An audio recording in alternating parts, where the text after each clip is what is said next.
உலக எண்ணெய் போக்குவரத்துக்கான மிக முக்கியமான கடல் பாதைகளில் ஒன்றான ஹார்மோஸ் நீரிணை தற்போது பதற்றமான சூழ்நிலையை சந்தித்து வருகிறது.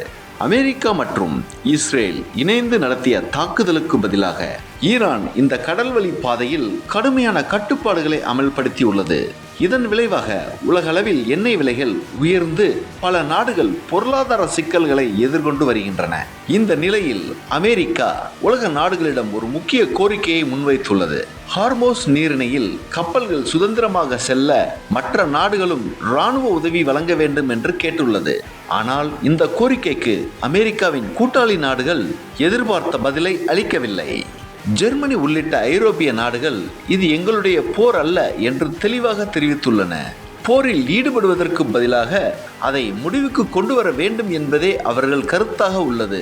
ஸ்பெயின் மற்றும் இத்தாலி போன்ற நாடுகளும் இதே நிலைப்பாட்டை எடுத்துள்ளன. பிரச்சனைக்கு தீர்வு காண தூதரக முயற்சிகளே முக்கியம் என்று அவை தெரிவித்துள்ளன. இங்கிலாந்தும் நீரிணை திறக்கப்பட வேண்டும் என்றாலும் இந்த போரில் நேரடியாக ஈடுபட வேண்டாம் என்ற நிலைப்பாட்டில் உள்ளது.